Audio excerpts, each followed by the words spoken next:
Oi, Dev! Vamos para a parte 2 do nosso projeto. Se você não assistiu a parte 1, onde desenvolvemos o menu, sugiro que você vá lá assistir. O link está na descrição. Aqui vamos desenvolver a seção Início, que é a parte principal do nosso site, onde faremos uma apresentação simples, objetiva e precisa sobre o conteúdo do site, o que fazemos, o que vendemos, enfim. Você vai descrever o seu projeto de uma maneira que vai captar o interesse do usuário que acabou de chegar no seu site. Em outros vídeos, podemos falar melhor sobre elementos que captam a atenção do usuário, como organizar um site, mas neste vídeo vamos nos ater ao código. Como essa é a nossa seção principal, nós usaremos a tag main, que define o conteúdo principal dentro da tag body. Mas, Rosilene, sempre a seção início será a principal? Não, você define qual será a seção principal da sua página. O conteúdo principal é relacionado com o tópico central da página ou com a funcionalidade, ok?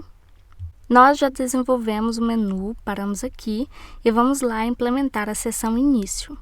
Abaixo do header eu vou colocar a nossa seção início. Lembre-se quando estiver escrevendo seu código HTML de seguir a ordem visual da página. Da forma que você dispor os elementos no arquivo, assim será exibido. Começamos com a tag main, que indica o conteúdo principal da nossa página. E dentro dela, iniciamos um bloco com a tag section, que marca seções de conteúdo. Atribuí um ID, identificador exclusivo, para esse elemento, chamando-o de section home. Assim, lá no CSS vai ser fácil localizar o bloco de estilo dessa seção. Em seguida, coloquei a tag img para chamar a imagem que ficará do lado esquerdo da seção. Coloquei um ID chamado section home left. Então, lá no CSS, saberei que aquele estilo pertence ao lado esquerdo da seção home. Escreva os nomes em inglês por serem os nomes das tags e também por ser algo padrão dentro do mundo dos desenvolvedores. A palavra reservada src da tag img indica o caminho onde está a imagem. Div é uma tag que indica as divisões dentro de uma seção, por exemplo. É uma maneira de organizar os elementos dentro dos blocos maiores, digamos assim. A tag h1 indica título e nós a utilizaremos para colocar o título da nossa descrição.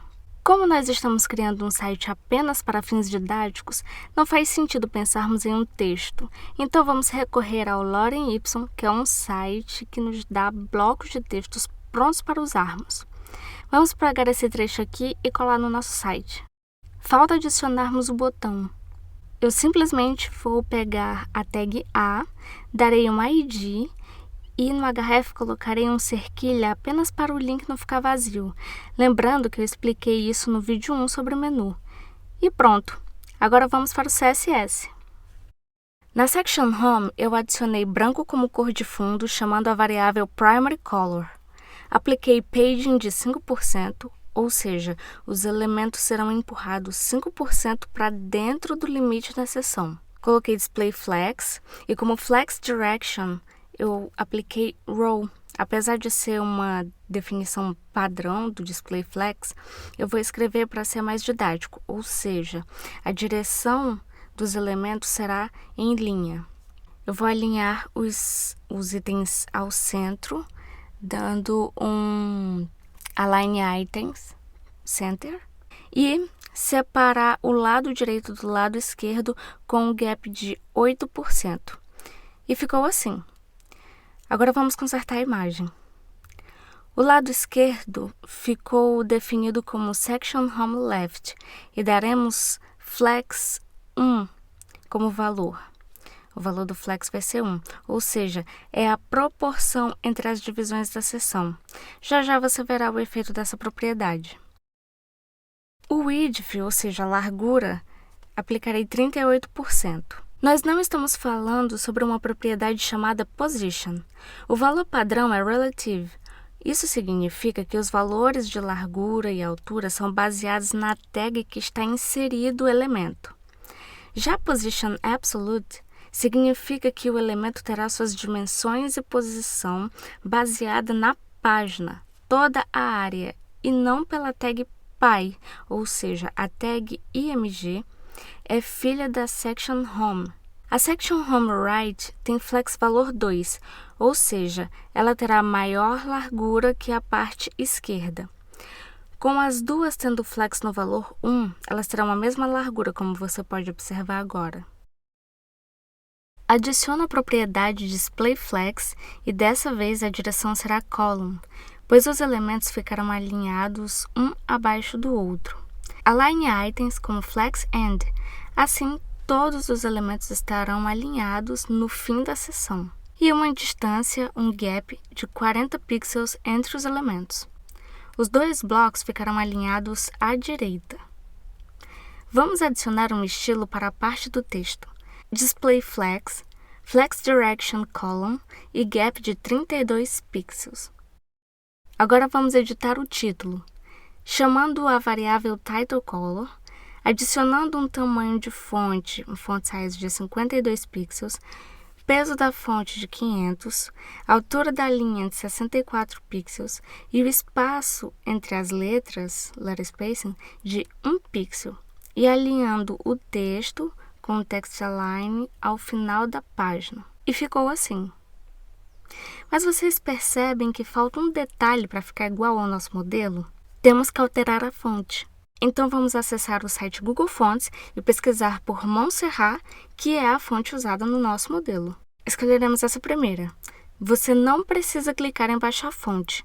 Nós vamos incorporá-la ao nosso CSS. A nossa fonte tem peso 500, então é essa que vamos escolher. Como eu já tinha selecionado, eu vou clicar em remover e selecionar de novo. Aqui temos duas opções: adicionar o link da fonte no arquivo HTML ou incorporar o link no arquivo CSS. Eu acho bem melhor e mais organizado adicionar o CSS. Basta copiar e colar no nosso arquivo. Insere esse código no início, antes de root. Eu quero que tanto a tag H1 quanto a H2 tenham a fonte Montserrat e, se não for possível carregar essa fonte, então que chame a sans serif, que é a segunda fonte adicionada. Basta que eu separe as tags com vírgula para que o estilo que eu adicionar aqui seja aplicado em todos os elementos H1 e H2 que estiverem nessa página. Agora podemos ver a nova fonte no elemento H1. Vamos adicionar estilo à tag strong, que naturalmente dá peso à fonte. Adicionamos a propriedade textAlignEnd, tamanho da fonte de 20 pixels, espaço entre as palavras de 2 pixels, altura entre as linhas de 28 pixels, peso da fonte 400 e espaço entre as letras 1 pixel. Adicionando agora estilo ao botão, largura de 180 pixels, e vamos tirar aquela decoração padrão com Text Decoration None, padding de 20 pixels, cor da fonte será branca, a cor de fundo vamos chamar a variável Link Color, e a borda terá 1 pixel de largura, será sólida, vamos chamar a variável Link Color, daremos uma arredondada na borda com Border Radius de 12 pixels. Tamanho da fonte vamos colocar large, que é um valor pré-programado de 18 pixels. Text Align Center e peso da fonte 600. E assim ficou o nosso botão. Agora só está faltando um detalhe para a gente terminar. Hover é o nome da ação de quando o mouse passa por cima de algum elemento. Então, quando o mouse passar por cima do botão, nós vamos apenas trocar a cor de texto e a cor de fundo. Prontinho! Nossa sessão início foi finalizada.